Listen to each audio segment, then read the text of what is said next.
അടിച്ചാൽ തിരിച്ചടിക്കണമെന്ന് CPIM നേതാവ് MM മണി. എങ്കിലേ പ്രസ്ഥാനം നിലനിൽക്കൂ. പ്രതിഷേധിക്കുമ്പോൾ ജനങ്ങളെ കൂടെ നിർത്തണം. അടിച്ചാൽ ആളുകൾ നന്നായി എന്ന് പറയണമെന്നും ശാന്തൻപാറ ഏരിയ സമ്മേളനത്തിൽ MM മണി പറഞ്ഞു.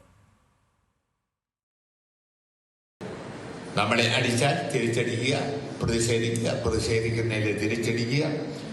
പ്രതിഷേധിക്കുന്ന എന്തിനാണ്? ആളുകളെ നമ്മുടെ കൂടെ നിർത്താനാണ്. തിരിച്ചടിക്കുക, ആ ചെയ്തത് നന്നായി എന്ന ആളുകളെ കൊണ്ട് പറയിക്കുക. അടിച്ചാൽ തിരിച്ചടിച്ചില്ലേ ഉണ്ടല്ലോ, തല്ലുകൊള്ളാൻ തന്നെ ആരും. അടിച്ചാൽ തിരിച്ചടിക്കുക തന്നെ ചെയ്യണം. തമാശല്ല. ഇവിടെ ഇരിക്കുന്ന ഞങ്ങളുടെ നായകന്മാരെല്ലാം നേരിട്ടടിച്ചിട്ടുണ്ട്. ഞാനൊക്കെ നേരിട്ട്, അല്ലാതെ ചുമ്മാ സൂത്രപ്പടി കൊണ്ട് പ്രസംഗിക്കാൻ നടന്നയാ പോവുക. പ്രസ്ഥാനം കാണുന്നില്ല. നിങ്ങളുടെ പലരും നേരിട്ട് നിന്ന് അടിച്ചിട്ടുള്ളവരാണെന്ന് എനിക്കറിയാം. ആളുകൾ പറയാം, നമ്മളെ അടിച്ചാൽ തിരിച്ചടിച്ചു, അത് കൊള്ളാം.